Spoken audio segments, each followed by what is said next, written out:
The story of Patlabor starts with a penniless Oshi who wasn't able to get any anime greenlit for years, only working on storyboards under a different name.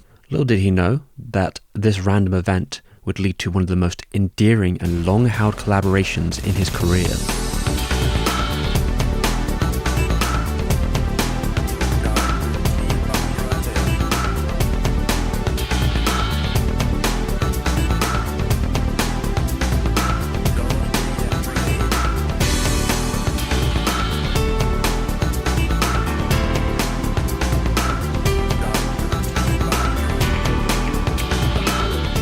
The grand sponsor of today is you, the audience. This is a part in my Mamoru Oshii retrospective series where I want to cover every part of his career. And if you want to keep that project going, if you want to support it, if you want to help with it, and keep the lights on, I would appreciate your support. Which all started with Twilight Q. Bandai was giving him a chance to create his own anthology episode in the style of something like A Twilight Zone. Producer Shin Unosawa offered Oshii about 20 million yen to make a 30-minute OVA. That was about average at the time. So Oshii said yes and returned to Studio Dean, but they wouldn't give him any animators, so the team consisted of whoever he could convince from Studio Ghibli to still work with him. About 6 animators didn't run away. Originally his episode Mystery File 538 was going to be longer, but no chance with the stuff they had, so they had to truncate it, stitching the story together with long monologues, which fit the hard-boiled detective vibe, which is only drifting further from reality every minute. A strange dreamlike feeling. But what do you expect from Oshii? It does build a foreboding atmosphere with its art direction, using a mixture of photographs, photocopies, and paintings all together, only further moving the lines of reality. The art direction came from Hiramasu Ogura, a disciple of Kobayashi, who Oshii admired very much. Ogura himself really wanted to work on the job, but it was harder than he was expecting, having to go out of his way to take all those black and white photos, as well as painting them in the end. Yet it was a project with a lot of freedom to experiment and try out whatever he liked. The setting itself was a minimal stage show with only 2 rooms. With such a small cast of animators, it was on the visuals to carry 538, which they did. Ogura became a major collaborator for Oshii going forward, and the same can be said of its composer, Kenji Kawai, whose synthetic off-kilter sound became part of the language of Oshii's anime. Sometimes that musical element was almost closer to sound design.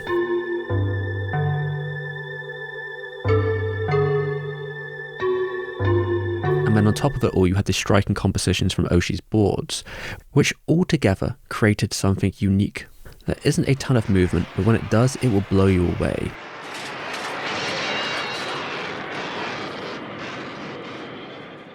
Although is this the kind of work that will get your career back? Absolutely not. Case 538 would be the last of the Twilight Q series before it was cancelled, although not for poor sales, even if they weren't great. It was actually because the younger producers at Bandai came together to cancel the project. Oshii referred to them as being more conservative than the older members. Q wasn't flashy. It was 2 stories that were slow burn and kinda strange. Although, the style of Case 538 can be seen as an inspiration for several young creators. Look no further than Hideo Kojima. 538's monologues and visual approach seem like a direct analogue to his own long exposition cutscenes. Kojima himself said that the project was his first time seeing an Oshii anime, which made him think, how did it even get made? Luck mainly. And there was another project brewing at Bandai, with a few staff from Twilight Q. They had pitched an ambitious Mecha project to the same producer, wondering if it was possible to make a robot anime that was different than other shows, that was not about an overzealous depiction of war and conflict. How about a robot anime that would cheer people up? It was going to be something like Police Academy, with Akemi Takada's appealing character designs and Isabuchi's cutting-edge mechas. They wanted Patlabor to be a TV series, but they'd never get the money for that, although Bandai saw some potential in it, so they pitched it as a 6-episode OVA. All they needed now was a director, and writer Ito convinced the producer of Mamoru Oshii. And with that, Headgear was born. I was sounded out by someone wanting to start an OVA series, and though the budget was tight, I was having financial difficulties at the time, so I decided to accept. Headgear was basically created for copyright reasons, so that the team could better control the rights to Patlabor going into the future, and even claim things like royalties. Now why Oshii? Well, He was pretty good at handling productions when it came to time and money when things were tight. Well, that is as long as he didn't go AWOL. So they were keeping him very strictly in order. You can see that as soon as he started going off the beaten path. I mean, he was coming into the project late, so he didn't have much say in the decisions. But when he created a storyboard, it was a lot more mature and grounded than the tone they were going for, so it was rejected. Oshii would need to learn to become a commercial director here. Oshii was also restricted not to even be allowed in the animation studios. He could give them the boards with all the directions, but he couldn't have anything to do with it on the animation side. And then, sure, he could deal with the music and editing after all that stuff was done, so he couldn't sneak anything in. The producers had caught on to his reputation as someone who makes controversial works, and they were having none of that. Not like they'd have a lot to work with either, because unlike the average OVA, Patlabor had about 10 million yen, which was closer to a TV show budget. To keep costs down, they would produce all 6 episodes at once. And in turn, that means that they could lower the price of them to 48,000 yen per episode, which is about half the average cost at that time. This was pretty successful for the Oshii Dallas OVA, but things had changed quite a bit since then. The boom of the OVAs was pretty much on the way down, but there was still a ton of them being produced every year, so there was going to be a bunch of things they had to compete against. And moreover, they were producing 6 episodes at once before they knew that one could even sell. Most of the time, you wouldn't even know if you got a second episode of an OVA until the first one had sold enough units.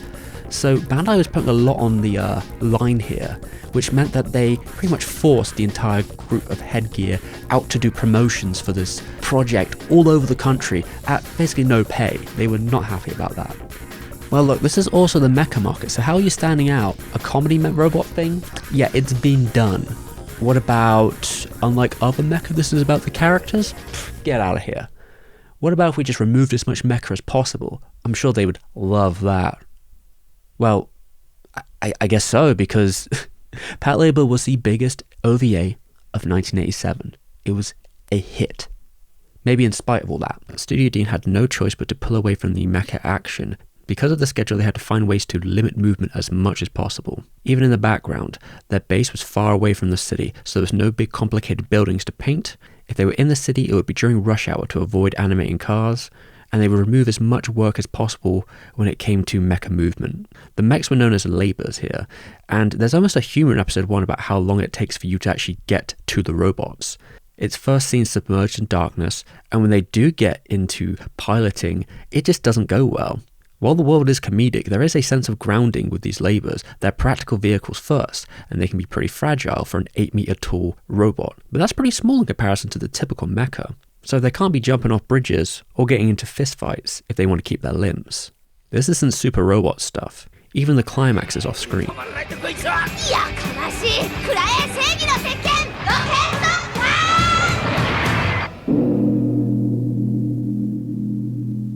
And when they break down, someone's got to repair that. The series is like a complete picture of being on call at a base and the mundanity of it all. Oshii saw this as a successor to Urusei Yatsura, sharing some of the OG staff and voice actors. Each character is kind of drifting through life, and they become part of this ragtag group who can never quite finish a mission smoothly. The second division were in an endless summer where they needed to learn to do things proper before stepping into adulthood. Although it wasn't always about police procedure, like Urusei Yatsura, the story wasn't afraid to try different genres, playing around with the confines of what you would expect from a mecha anime. Anyway, now it's time to tend the crops. Maybe what makes it easy to swallow all this is the fun, pumping opening, all under one man. Kita Kubo directed, boarded, and did the key animation himself, creating something of his own tastes. Noah doesn't even have the right hair color at the beginning. But hey, don't worry, because you got the cool robot action and banging tunes.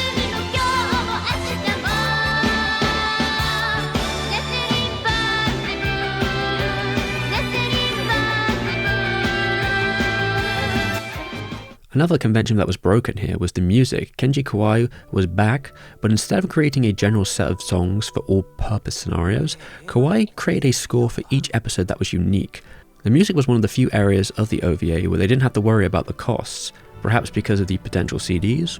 Oshii thought the music was a strong factor in the success of the OVA, but you can't really look past the success of its characters. Noah especially was popular on multiple polls with both her mecha obsession and her energetic, down-to-earth personality, she was an instant fan favourite. Same with her life partner Alphonse, a giant walking Robocop with his own trinkets and tricks. He was also a popular figurine to buy. So of course there was a desire among fans to see more action, and that is just what they got. Patlabor was so big they decided to make a bonus 7th episode. This would be used to pay the actual members of Headgear some money after all that hard work. The philosophy had changed though. It was closer to creating an all-out action film, down to the cold open with its credits, on screen, blazing jazz, into a searing hot chase. It's not messing around. No interpersonal hanging out or petty crime. We're going in straight under this new director, Naoyuki Yoshinaga. It was a serious smuggling operation with intersecting parties, which could still have some humour to it, but after the slower episodes, it was a nice change of pace. Studio Giants brought some great animation with demanding chases and vehicle action. Hell, they even gave fans that tag team wrestling mecha moment they've been looking for.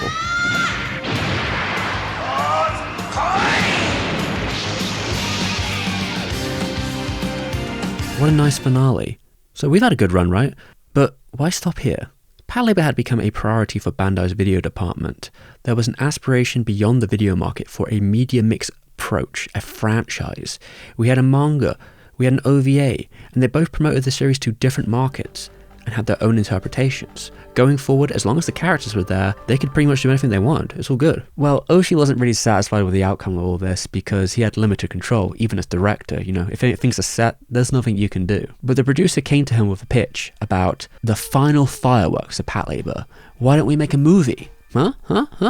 And at first he doesn't seem like he was that into the idea. But then a divine message struck. Noah, an arc. I can bring an arc to Tokyo. I'll do it. And because of a potential TV show, at that time, he would have less oversight on the creative decisions of this movie. In fact, the producer would be completely different. It would be Taramaki. But the deadline would still be pretty tight. Pre-production likely started during the original OVA run.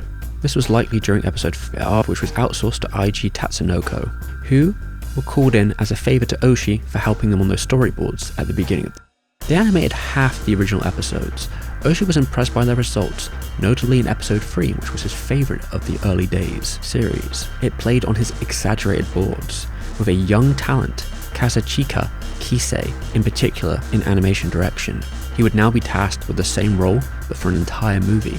Oshii wanted to aspire towards some kind of realism in his animation. Starting with his earliest movies, you can see this, as he focused on the photography aspect of the features, including Beautiful Dreamer. It was about how cinematic the effects could look, lens flares, overexposure, backlighting. Beautiful Dreamer hit this new level with it, to the point where Oshii was moving away from checking animation and then back into checking the photography department to see how the final picture looked. Next came Expression. In Angel's Egg we could see a type of slow acting, while moving away from that cartoon character designs he's been known for. Kobayashi's art direction also instills in Oshii the importance of layouts, the blueprint of the animation. He takes that to heart. And then with Twilight Q, that brought an experimentation to the backdrop, a mixture of techniques, airbrush photography, and creating different atmospheres. Oshii even brought photography back to Patlabor Movie 1 on their research trip, looking into scouting several places to create more holistic backgrounds. The Patlabor movie brought all disparate elements together, which would depend on each staff member and their strengths, especially Kisei. Since Tatsunoko IG was young, it would be the perfect place to create this new style. They originally wanted to be the best outsourced studio in the field, and frankly they had it. But this team couldn't just do everything they wanted. Headgear put a leash on Oshii. They did not want another Twilight Q. It still needed to be Patlabor. If anything, the writer Ito thought they should play into what was expected of mecha anime this time, as a change of pace. So there were 3 rules set for the movie. Number 1, it would be a classic entertainment picture. Patlabor 1 was probably the most high-stakes story the series had created so far, which in itself put a fair bit of pressure on Ito to get it right. But at its heart, what it turned into was a detective mystery that started with the actions of a single programmer, Ihoba. It could be moody for sure, but it needed to have a clear story. So when Oshii started saying things like, what if Ihoba never existed? That was a problem for the crew, who were like, no, please don't do that. It wouldn't even make sense. In the end, Oshii did agree not to do it, and he grumbled as he had to change the storyboards. Number 2, there would be mecha action. This would be an opportunity to do stuff they couldn't do in the past. From the opening, we get a high-octane military skirmish with a bunch of labors. Is it absolutely necessary as a scene? Debatable, but it does a good job sort of setting the tone and being a contrast to the foreboding atmosphere of the Ehoba opening. Oshii wasn't really a guy who was bothered about robot fights. Often he struggled to find ways to add action to the story because they were 8-meter tall labors and they were kind of hard to put in regular locations and frame up well. But Headgear were really pushing for him to increase the amount they could do. So you get great scenes like the Riverside, where IG shows off some amazing work. The labors have a weight to them as they crumble the environment and create these massive tidal waves. The clash here could have been an ecological disaster when you think about it. And the way it's drawn is particularly nice. It's very articulate, but the waves have a very sort of scratchy hand crafted element to them. Number 3, Noah and Shinohara would get time to shine together. Shinohara has an unexpected role as the detective to crack the case in the film. He's not usually that forward, but he's a good protagonist because he makes it very clear to the audience about each step because he isn't a super genius. While Noah also plays a better role towards the end of the movie when it comes to the mecha action and set pieces.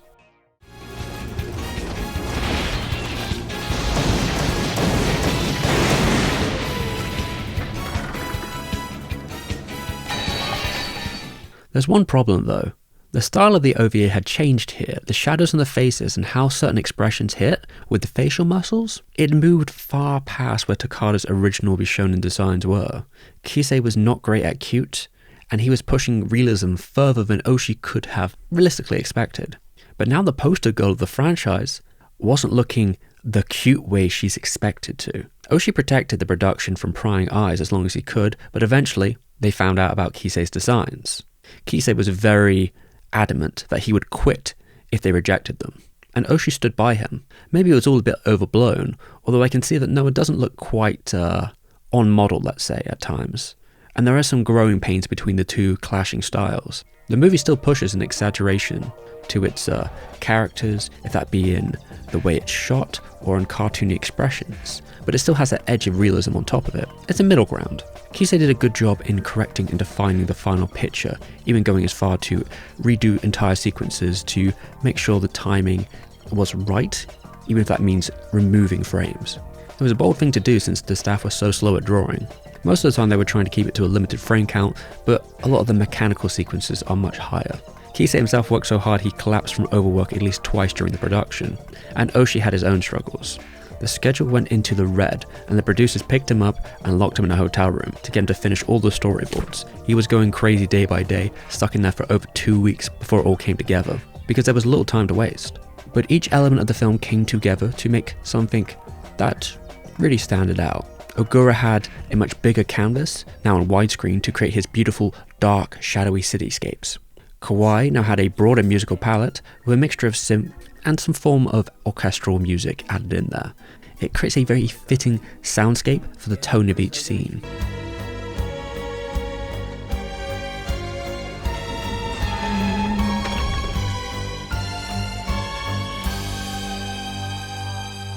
You can say it was a balance between Oshii's tastes and the audience expectations. It's a fun action movie that can delve into the encroaching nature of technology and the oversights that come with giant conglomerates firing out the next big thing to blow smoke up their investors' asses, which can blow back in their face. Headgear wanted it to be a crowd pleaser, and generally, that's what they got. Even if you don't know what Patlabor is, you could just generally come in and enjoy the mystery unfold. I mean, this was my first Patlabor experience myself, back in the day. And hell, even Oshii was satisfied with the results. And because of the youth of IG, he could embed himself even further into this company in a way which created a relationship which would last for decades to come. Meanwhile, we have Patlabor on television. Well, the title says everything, doesn't it? Now, Oshii ran the fuck away because he didn't want anything to do with the television show. He does dispute this though. He says he didn't even know about its existence, though other people in the production seem a little skeptical of that fact, like Ito, who was effectively the only major member of Headgear who was directly and heavily involved with the television show. He was basically thrown into it and had to write over 20 episodes of it, as well as being basically the screenwriting composition of the whole series. So he was looking through everything. It would be quite a demanding job. This would be a 2-core show from the king of Mecha, Sunrise. Now, mecha animation is difficult, especially on a weekly anime schedule, so they better be ready for it, right? So they sort of streamlined the designs. There were more flat colors, less shadows. Though on top of that, there is a willingness to take on that pure sort of mecha combat. The story restarts from the beginning to tell its own versions of these events. And the benefit of the TV show is it's more able to expand the world and the types of stories they can tell, trying to find a balance between the comedic slice of life stuff and more action-centric arcs. It's more so immediate, jumping into the adventure with all these silly premises. The director of episode 7 of the OVA is back in Oshi's absence. Hey, even Oshi, while he wasn't the director, he'd write up a few scripts for the paycheck. Oshi was feeling his age at this point, is what he was stating, and he didn't feel he'd be able to run another TV anime ever again. Not to mention, he didn't really have the interest in the cast of Patlabor, so his storylines have some quirks. Sometimes a real antagonist is just the food delivery service. Another aspect of longer runtimes is multi-part stories, building character rivalries, and the nuance of its cast with some episodic flourish. Say, for example, setting up that tension between Clancy and Noah because of their different approaches to these things. Clancy was the American temporary recruit who was almost too perfect, which is something that Oshi complained about when working on the original series, not knowing what to do with her. This time she's become a bit more of a foil, but what's gratifying is seeing them sort of learn to respect each other and finally working together to do some mecha action. So Clancy was originally supposed to go back to the States on episode 24, the last episode, and that's a nice little hijacking episode that ties everything together. But with success, it can be a double-edged sword, right? Bandai was feeling everything. They had the movie, they had the TV show, the OVAs, the manga, games, you name it, they had it, right? And when they saw the success of the television show, they were thinking, man, why stop now? How about we just go for another 24 episodes? For a total of what, like 47? And that hit the team like a bombshell. They were already sprinting to the end of each week to get it done. And now, it was twice the length. They had nothing prepared. What were they going to do? The Griffin arc. Desperate times come to desperate measures. Ito had no choice but to adapt a story from the manga while adjusting it for animation. Often, these were kept as separate alleys, not affecting each other. Yuki had basically just kept writing the manga from day one to this point. But those 7 episodes really did give the team time to basically write the rest of the show, but they're some of the strongest in the series. It introduced a cool robot antagonist, Griffin, and someone that Noah feels like she can't beat. Oh yeah, and this mecha? Hard as hell looking. It also flies, which was something that was kind of out of question back during the OVA, and now it's here, now it's reality. Somehow they did make it to the end of those 47 episodes, and Noah got to prove her skills as a pilot in the end, showing that she's on par with Division 1. Nah, just kidding, we're not actually done yet. They throw another curveball, and Ito has to extend the series again with a second layer of OVAs. This time it felt that they didn't really have a good conclusion for the Griffin arc, so we got another couple episodes to tie it all together. It's satisfying and a worthwhile addendum to it all, since that is the longest running plot within the series. And it looks pretty nice now. There's a good balance between the TV art direction and something that's closer to the original OVA, with animation to boot.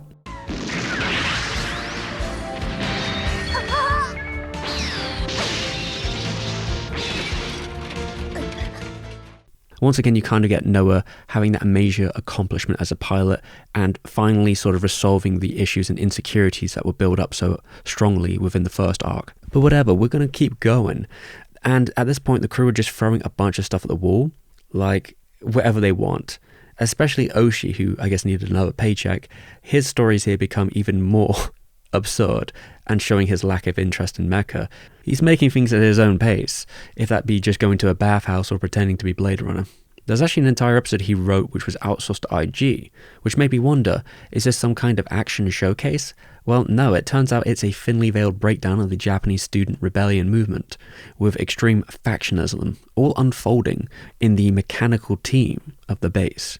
Prior, Oshi had wrote several stories that kind of talk about how the base functions. Because it's so far away from society, there's only one restaurant in the area. So how does the base function? Well, they have to make their own food. They have to make their own entertainment. They have to be self-sufficient in between the boredom. And this IG episode starts off very crass with a sort of expansion of what the crew are doing in their spare time. But it actually has a sort of interesting conversation to be had here about how much food and recreation had played a role in having all those ulterior things on the base that they do in their spare time banned, it creates this sort of black market and leads to the people on the base effectively getting radicalized. They work these long demanding hours, and without an outlet, the outlet becomes infighting, only leading to more extreme outcomes. Kind of introducing a political concept here, going back to that student movement like the ANPO from the 70s.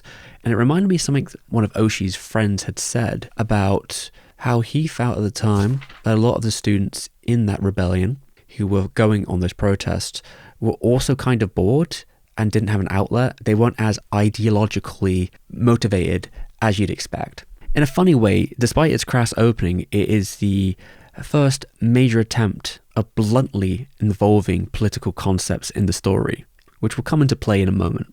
Because Ito was completely burnt out after a year plus non-stop of working, and he was willing to let Oshi do whatever he wanted for this final entry in the series. If anyone can crash out a franchise, it's Oshi. Maybe he'd do something silly like making that finale a political thriller with the main character being the middle-aged Captain Goto. Oh. We're just going to take a quick break to thank my patrons. We got $5 here, $5 there, and we're going to read out some $10 ones right now, including Lenny, Tim James Richards, Chunks, Fox Mulder, Paul, Steam's Mum, Subsofa, Systematic, Karen, Doji, Jaeger, Vic Boss, DTB, Aleph, Mickey Moon, Pedro Ferreira, Waj, RG Palmer, Kitty Cat, Oscar Britton, Giorgio, Luger, Ian Laser, Curtis, Alexander, Pong, Maitaizu, Axel, Sat, Defox, and Fury Curry. Thank you so much for keeping the lights on and keeping the series going. If you want to help, you know what to do. You'll also get the videos earlier and some other exclusive content. Anyway, let's get back to the video. And that crazy Oshi. When it comes to politics, Patlabor's early days villains were often cartoonish. There was not a lot of time to give them their reasoning. They kept it balanced on the light side of things, but they wanted to have the audience on side with Unit 2, so they were things like drunk labourers or spurned boyfriends. Although episode 5 and 6, they do have an extremist with an actual ideological motive to solve the diet, ban political parties, and remove the constitution, Kei Kyoteru. Although his reasonings aren't really discussed, he doesn't get a lot of screen time either, but his story is similar to that of the February 26th incident in 1936. You have young right-wing soldiers in the military forming a coup against the government, which ultimately failed. Kai's approach is quite similar, though he's a bit of an enigma in the end. That's so eager to launch a nuclear weapon against Tokyo, he might seem more psychopathic than orchestrated. Well, one president from a studio in particular really liked this style of story.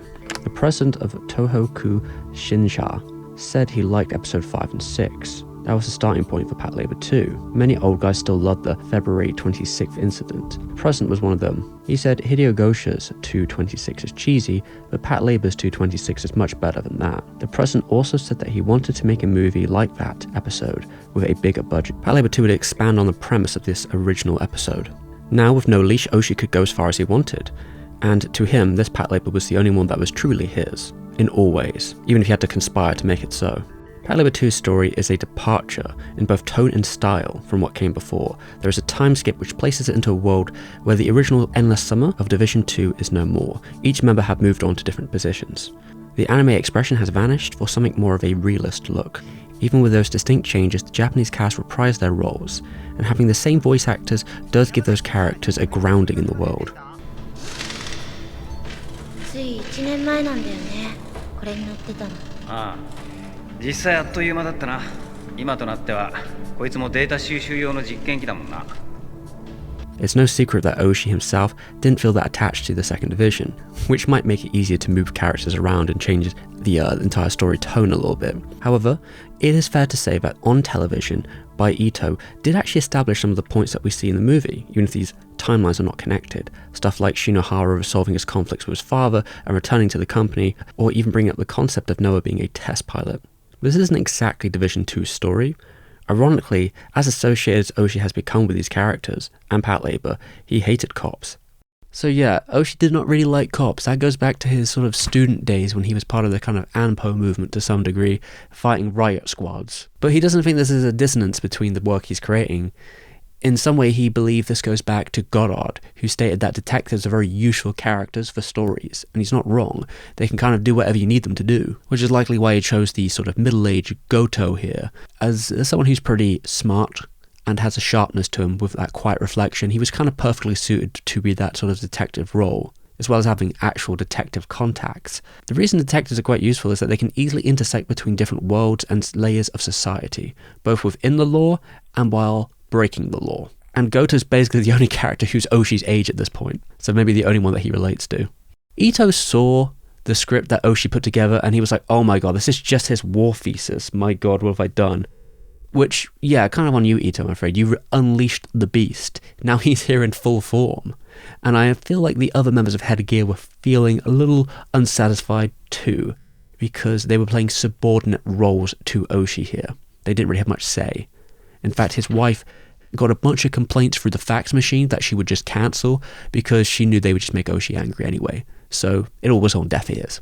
今平和だと言われてるから日本のこういうような日常もそういう目で見るとね平和でもなんでもなくて戦闘がないだけで戦争は実はもう展開されてる特に始まってる。 So maybe for most in the West this won't really register, but you got to kind of figure out the political reality of the time when Patlabor 2 came out. This was during the Gulf War. And that was a time of particular political tensions for Japan, who for the longest time had kind of played the role of being friendly with all its allies in a peaceful position. But during the Gulf War, they got into a lot of trouble for that, because despite their treaty effectively saying they can't be involved in the war, their allies expected them to be involved in the war. And that they weren't was seen as kind of like a slight at them, especially to certain countries who have bases on Japanese soil. So the LDP for years have always had this struggle, this back and forth tension of being kind of forced into more military positions and having to change their laws to compensate that, and the public's backlash to rearmament because it's wildly unpopular. In the end though, during the Gulf War, Japan was involved in peacekeeping missions, and that became somewhat a catalyst for the story of Patlabor 2.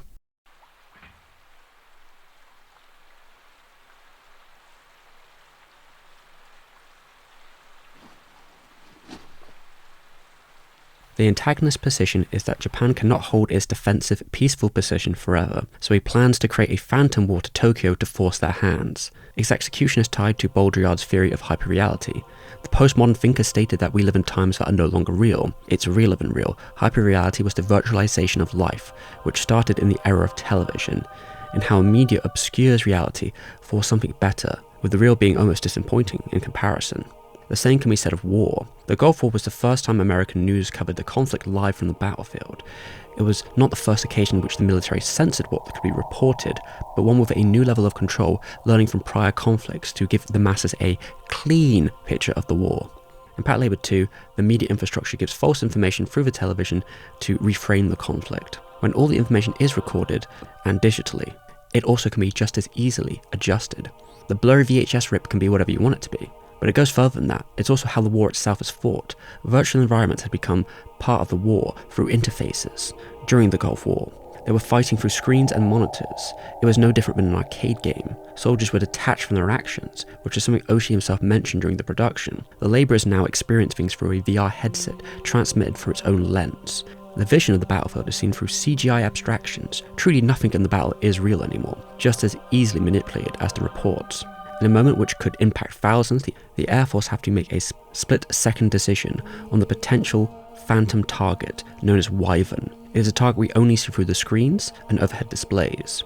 The codename themselves of both the pilots and their antagonist are also based on the game wizardry, further bringing this connection to the virtual world.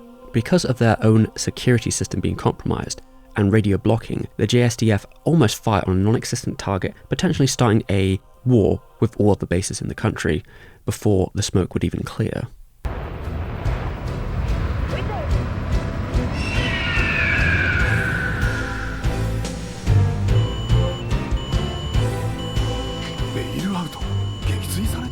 Which was the entire plan of Tsuge.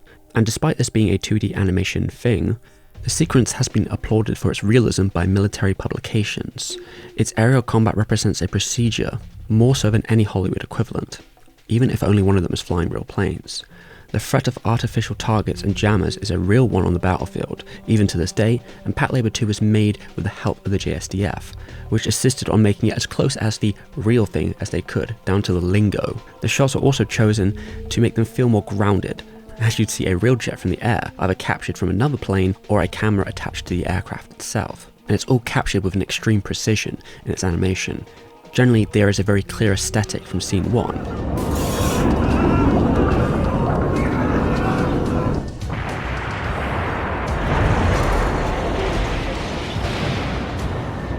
Which goes back to IG Tatsunoko, focusing on the areas where they shine best at. When they first saw the boards, they paused everything else. They were really drawn to this approach, with the budget becoming 220 million yen, which was double the prior movie at least. Although IG was also willing to put 50 million yen of their own money into the production to establish their place.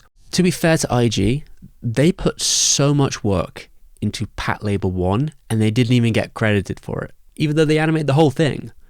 So they were feeling a bit slighted there, and they didn't get the money of a main studio either for their participation. Now, they did get some money for Patlabor 1, but I think that's mainly off things like royalties and such. So when it came to Patlabor 2, they were more willing to put actual money into the production and take a risk here, so they could actually be the main studio.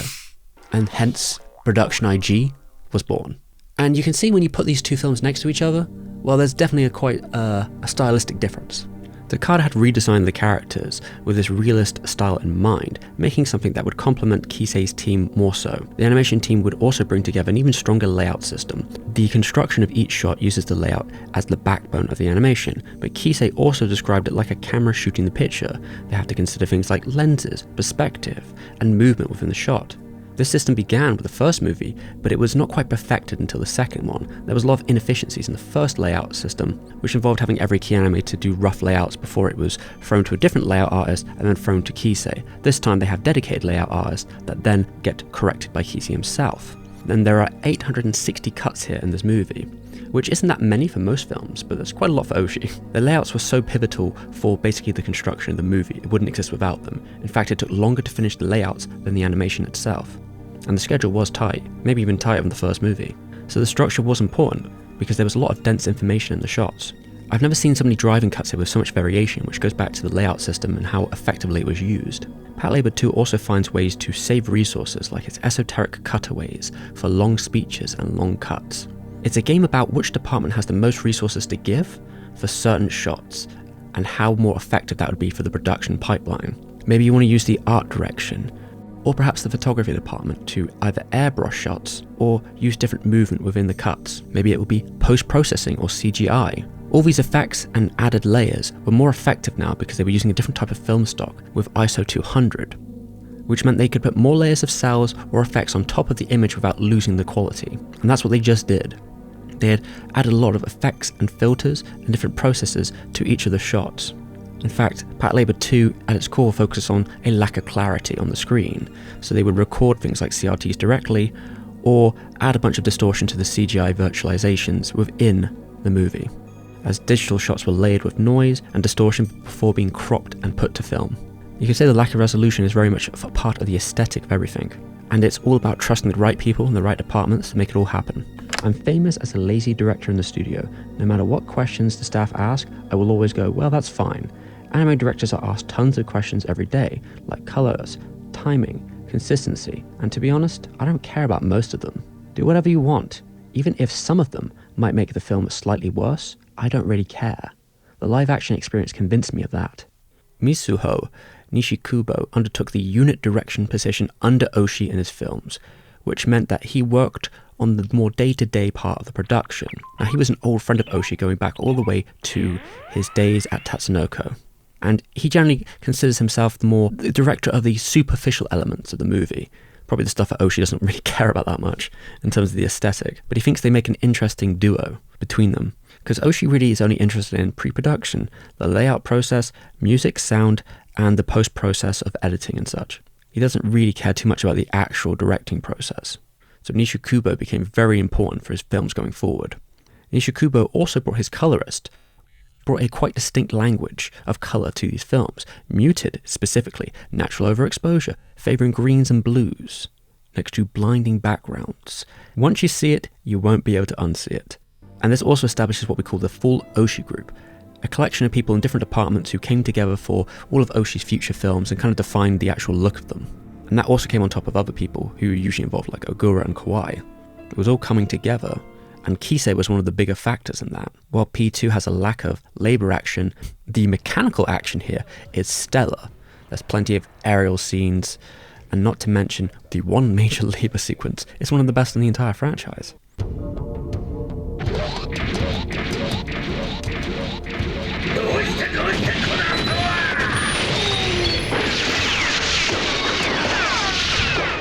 The second division end the entire movie by tricking the machines the same way that they had been tricked prior, by obscuring information in their vision, while also rejecting the monitors of war to use their own vision in the end, as the icing on top.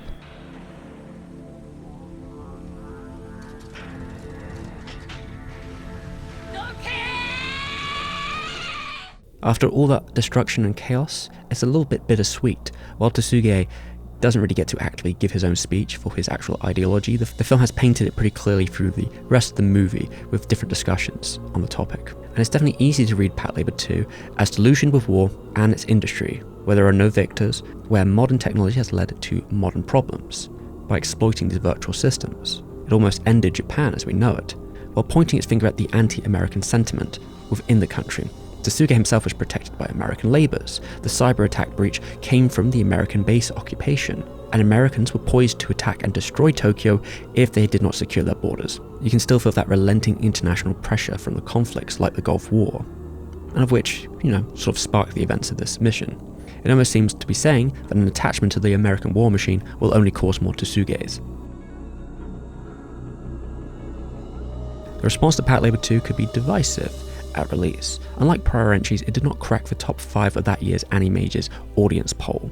So, specifically, some fans might have not thought it was the best move in direction at the time, though I don't know if they hated it. However, a point brought up in the layout book was that those who didn't watch animation typically were actually quite quick to praise it, and this related back to its grounding setting and design. Over time, it definitely became a classic anime movie of its era. One of the surprising champions of it was Hayao Miyazaki. In 1993, Oshii did an interview with Miyazaki, and they discussed details of the film.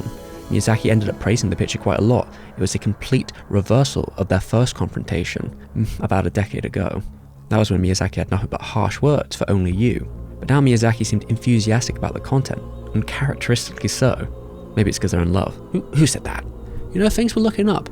Oshii had made pretty good money off both of them, enough to mortgage out a house. And his book of layouts for Patlabor 2 had become fairly popular in animation circles. His IG pipeline was now complete, which would pretty much be something that he would be using in his films, especially animated films, for the next decade or so to come. But would Patlabor continue? That's a hard question to answer, really, because during the early 90s it was still going pretty strong. You had all this musical stuff happening over here, and spin-offs galore.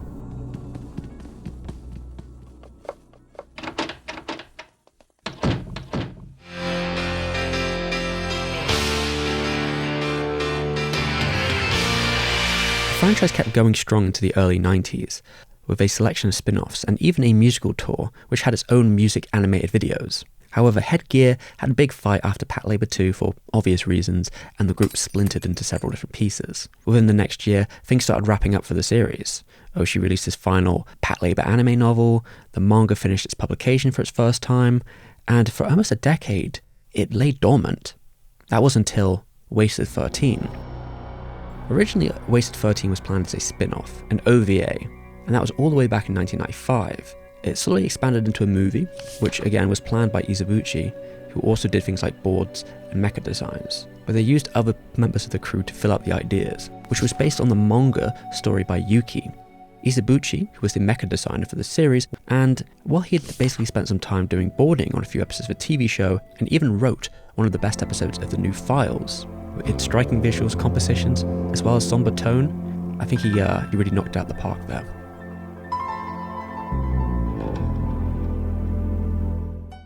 But it became a difficult production because the Studio Triangle staff went bankrupt during the production, which left Madhouse to pick up the project. So it didn't really start moving until about 1999, where the draft started coming together. It was originally going to be much more sillier and made with a sort of home audience niche in mind. When it became a movie, the language became a bit more like Patlabor 2, the realist language of it, a little bit more mature, though it doesn't have quite the same sort of camera layout approach. It's a little bit more simple, and had made serious changes from the source material, involving completely moving away from the established cast, instead following the new detectives, which could make it a little bit divisive. I think it's a final spin-off, but it does get quite wacky towards the end, which may be in a contrast for its more like down-to-earth atmosphere. And you know what came with that? Something extra wacky called Patlabor Minimum.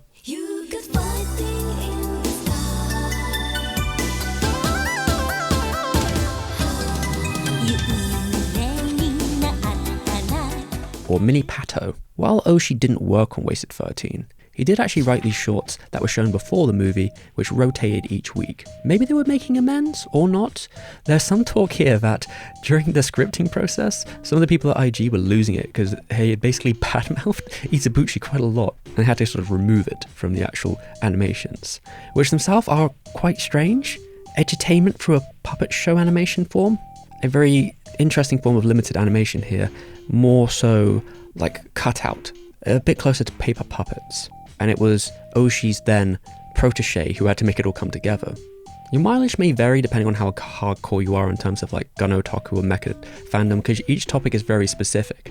If that be on guns, on the history of mecha, or in very strange conspiracies about the lore of how the Division 2 even exists, secret black markets that the Division 2 functions through. I do quite like the third one because of its absurdity. Building an entire conspiracy around very addictive dried fish is definitely an Oshii plot if I've ever heard it. It seemed to be quite gratifying for Oshii to get this out quick and efficient and do something he'd wanted to do for a while, but he still had one final goal for the franchise, something that's been in his head for a long time.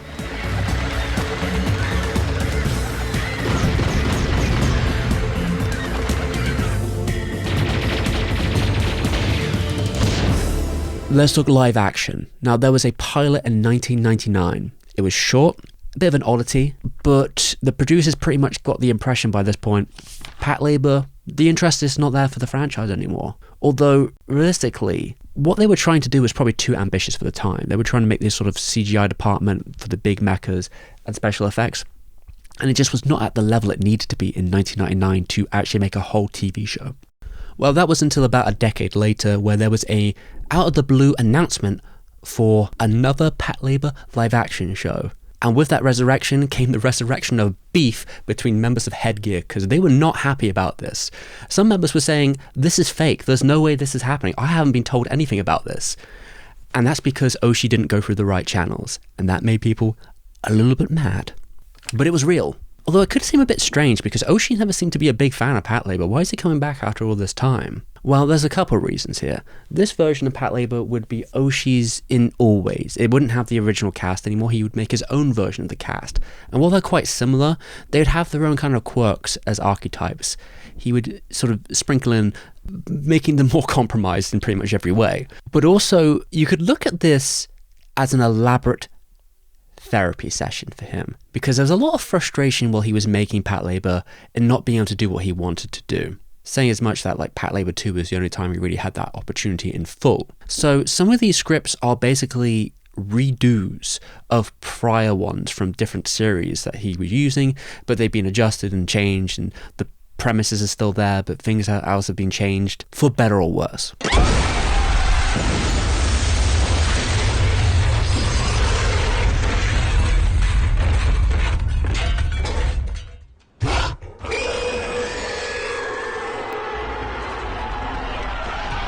Oshii's live-action works have a specific taste. We haven't quite got to those in this series yet. They can come off more like shitpost than his actual, more serious works. I guess in his mind, this is what peak performance looks like. Now, these are fairly slow 45-minute episodes, and they really play with the slowness, the malaise, and sometimes even teasing the audience about not much happening at all. It plays with false alarms. It plays with not giving you payoffs for specific things. It's all edge and no point. There is some cool stuff here though. You know, giant monster. They did a whole sequence there of kaiju in real suits with explosions. That was cool, even though it had basically no point to the episode, but I digress. I do think as well the show is probably strongest when it is sort of absorbed in its complete absurdity and going full ham. Maybe also when Oshi's not directing it. When it comes to episode 4, the TV director and the action director actually did a really great job with this simple premise. This is a classic Patlabor Oshi episode. It's fun, it's about being stuck in a small location like a combini during a robbery. It has very fun action scenes that mix up its camera use, and the premise is perfect for the comedy and action set pieces.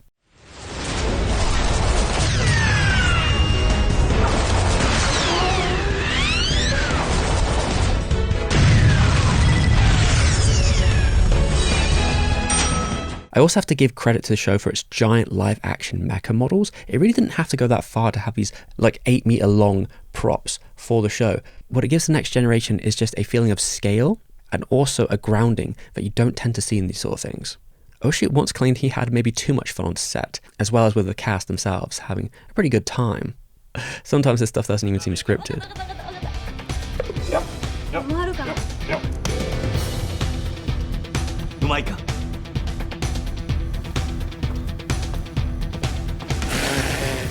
And the tone generally is pretty light, but it can mix it up depending on the episode. And there's also something that gets a little bit crazy in here. Potentially it could have been great, but I have mixed feelings about it. Episode 12 is a prequel to a sequel of Patlabor 2, which then leads into a full movie called Patlabor Tokyo at War. Now, I've got to give some credit here that it pushes the aesthetic of the show very close to that anime in terms of its compositions, angles, lighting.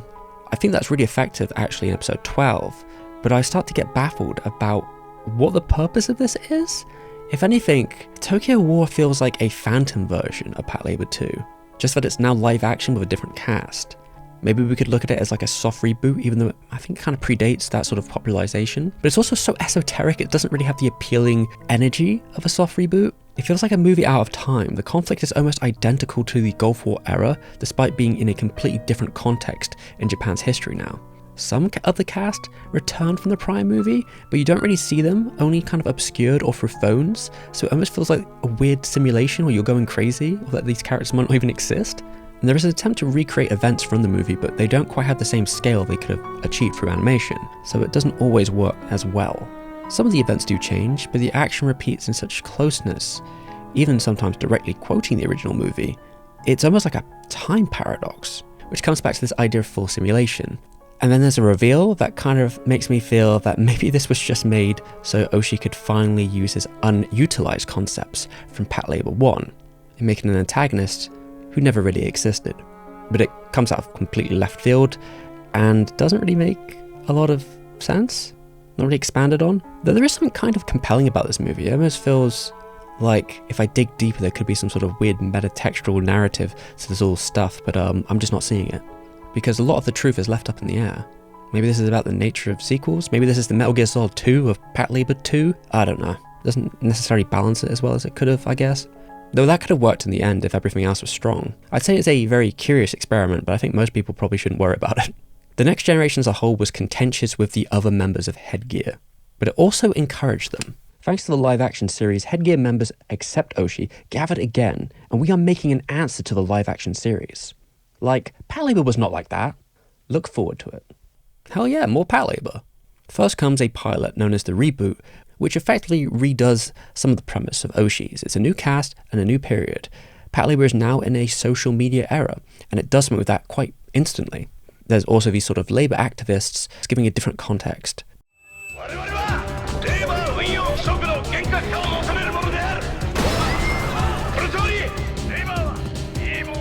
One of the major changes in the pipeline is that these labor mechas are computer generated.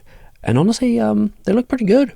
It kind of helps them sort of approach the weight and the scale of them in a way that's a lot harder to do in 2D, so they could play with the camera positioning. And because they are kind of the equivalent of construction vehicles, it doesn't necessarily affect too much on the animation side. It fits well, and Kara is particularly good at this stuff, so they are able to do interesting work in terms of the tracking and the composition and the emphasis of its scale. There's 2D animation here still, and some good exaggerated faces, which I expect from the series. This pilot was short but effective, although Kara did not stick to the franchise. It seemed like they were busy maybe with another classic robot show instead. So I feel like the members of Headgear had to look for another animation house, which put back the project quite a bit. It seemed like it was in limbo for a long time. I'm sure COVID didn't help either. A lot of these schedules need to be booked far in advance these days. But now we know Patlabor Easy is coming out next year from JC staff. And it might be the closest thing we have to a full reunion. Mecha designer Izubuchi is now the director. The original character designs come from the mangaka himself, Yuki. Ito is now credited as the scriptwriter. This is the first time he's done something like this for years as the actual major member. And even Takeda was in the NHK documentary. I don't know if she's actually doing much with the series itself though. Maybe some like illustrations for the box art. And hell, you never know, maybe they'll give Oshi an episode or something as long as he's leashed down. But also I wouldn't be surprised if they don't want to deal with him anymore. Basically, I'm looking forward to it all. But if anything can be said about Patlabor, it's just how prolific it is. I mean, once you think it's dead, boom, it's back. I thought the same for Easy. I thought that was never going to come out, but look at it now. And I guess I shouldn't be that surprised because Patlabor is insanely prolific. It has sold over 2 million copies. And that does not involve the manga. That does not involve games or any of the spin-offs. That's just the anime, which probably makes it the most popular thing Oshi's ever been involved in when it comes to franchises, maybe. And I'm here for it. I'm happy to see more. Long live Patlabor. And in the words of Oshi, still hate cops though.